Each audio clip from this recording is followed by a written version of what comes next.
our own Michelle Hubbard.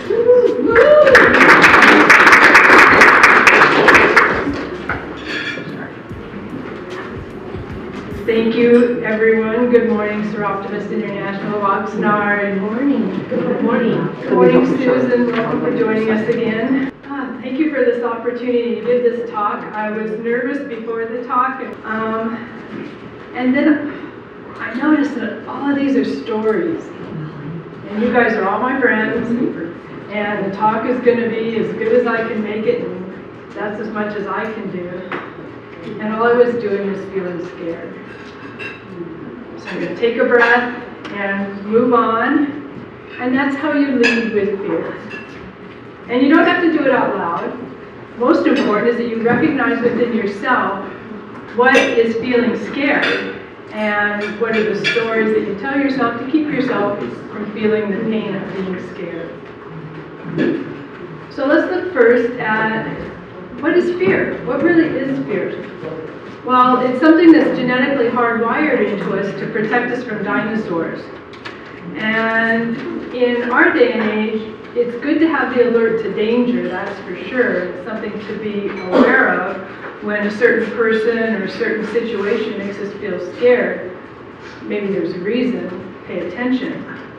But what's become a big scary dinosaur to us now is when we're stepping out of our comfort zone, when we're moving into a bigger, more us way of being, and we're already saying yes to it, but we don't know how we're going to get there, and we don't know what we're going to look like afterwards, and we feel scared. All it is a feeling, but it triggers these stories that are all wrapped around not good enough.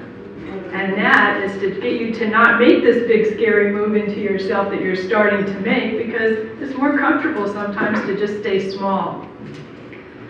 But there's something inside of us that moves us forward, wants us to keep going.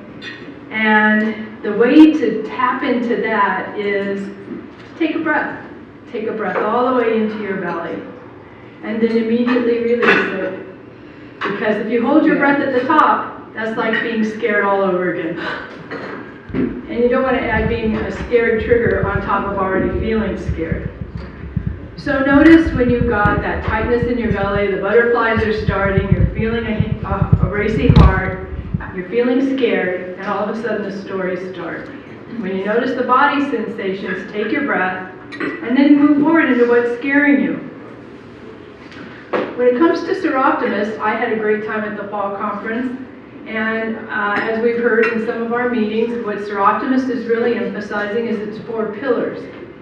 And that's what's going to help make our club even stronger, grow even bigger, and move Soroptimists into making their even bigger impact globally.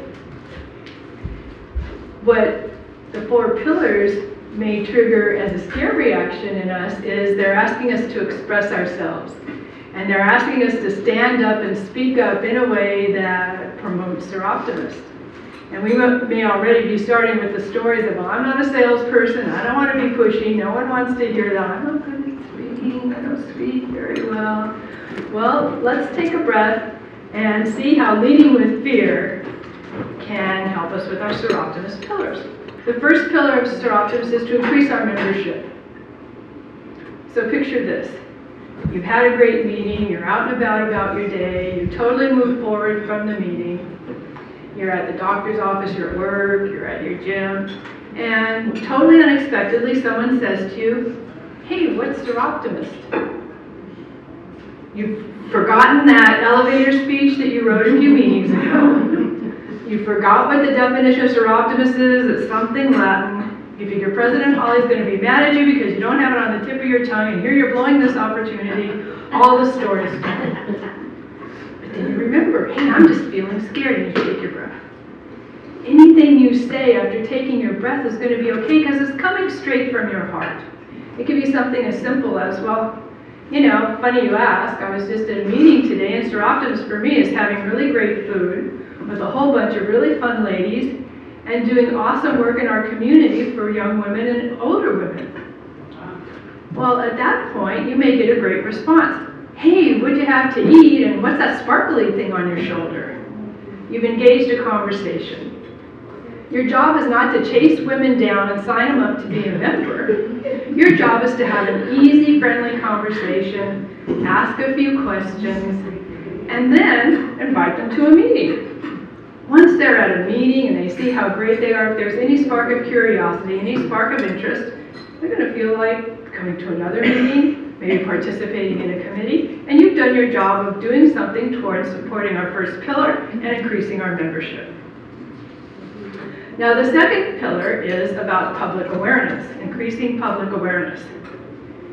And what that is really more speaking to more than one person, so that it ripples out into the public, and Soroptimist is no longer the best kept secret in our community. Actually, in our country, I learned this at the conference, globally, Soroptimist, especially because of our presence in the UN, is very highly respected and recognized.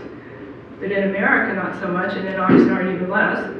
So, speaking to one little group of people, it could be friends, family, maybe you belong to another group, maybe you belong to a class at church, maybe there's some sort of a little group that you belong to that comes up to you and says, hey, would you speak about our Soroptimist?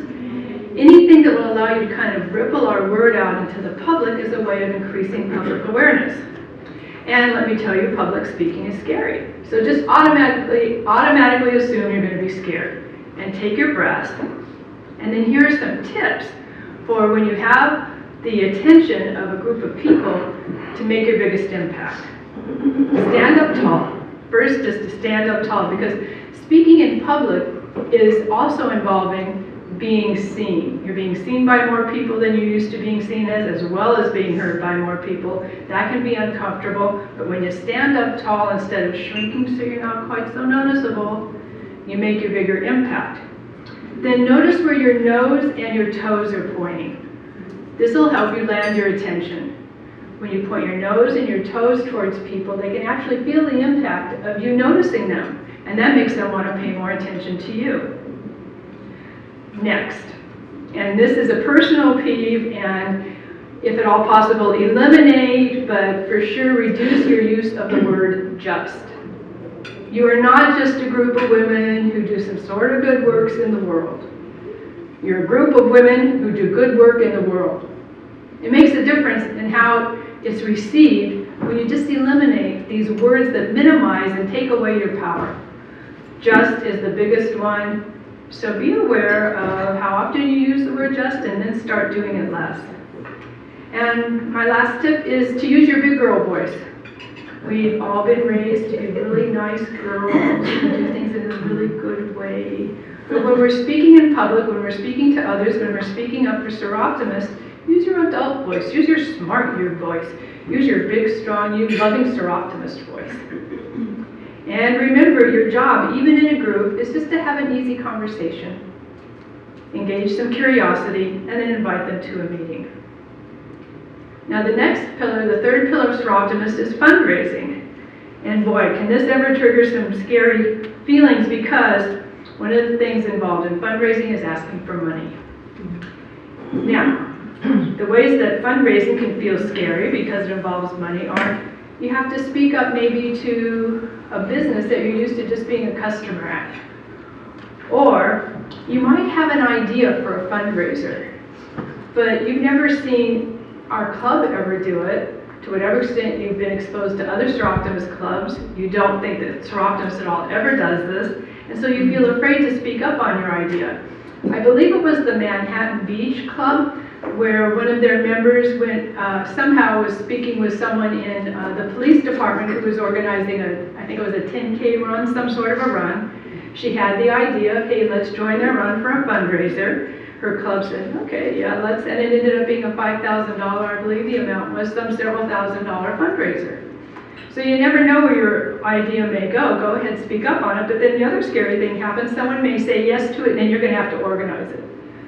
So there's lots of different ways to feel scared about fundraising. But just remember, once again, all you're doing is engaging a business, a profession, someone who has money in a conversation, engaging their curiosity, and then inviting them to participate. If they want to come to a meeting, that would be so awesome, but if they don't have time for that, to participate in a financial way. The last pillar of Soroptimist is dreams. and specifically to Soroptimist Organization and our club, our Live Your Dream program and our Dream It Be It program. So speaking about our dream programs is always a good thing to weave any of these easy conversations you have with other people. You can also weave in our human traffic awareness campaign, our Bras for a Cause signature event that's a blast, and the comfort kits that mean so much to the women that receive them that a woman in Long Beach became a member having received one. So let's say Dream It Be It is your heart, and that's why you're here and you're having this really great conversation and you're letting your passion show, and someone says, oh, that's interesting. Now, how many girls attended at your last conference and how many are you anticipating at the next one? You draw a blank. You don't know.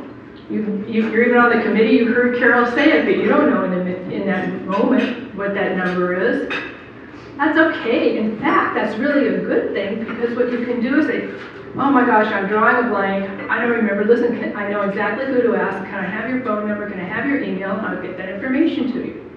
Then you not only have their contact information to give them the answer to that question, but to send them Debbie's awesome newsletter, to let her know, oh, hey, here's our meeting coming up. You can keep in contact with them about becoming a member. Now, here's other ways that you can be a dream program role model. Have your own dream, so that you're moving towards it. You know what it's like to have a dream. You know what it's like to feel that shine of accomplishing something that means your heart to you. And then when you talk about belonging to a club that helps other women who are maybe at a lesser disadvantage achieve their dreams, it's going to make sense that you would belong to that club, because you're achieving your dream and shining because of it. Of course, you want to help other women do that. And it adds a nice touch for what you're saying about your passion for the club. Next is, go ahead, take your breath, talk about the dream programs, even if you don't know all the details. Again, it's a great idea to be able to get contact information from people. And last is to take a breath, learn about Facebook. We had a social media speaker at the conference on Saturday, and she said that Facebook is still making the biggest impact, and the Valencia Club had something like 4 or 5 members stand up that had come to them from their Facebook page. So learn Facebook. If you know Facebook, learn more about Facebook, and take the flyers that the committees go to the trouble to prepare and share them. Share your own experience with Soroptimist on Facebook. People will relate to you because they're your friends, and when they hear you talking, then they will feel an impact of, oh, I might be curious about that as well because she's my friend, she tells the truth, and I think that that sounds like a great program to be involved in. So leading with fear is to simply notice and admit that you're feeling scared, and then take your breath so that you can speak about the Soroptimist 4 pillars. Have an easy conversation, engage their curiosity, invite people to a meeting, and sparkle. Thank you.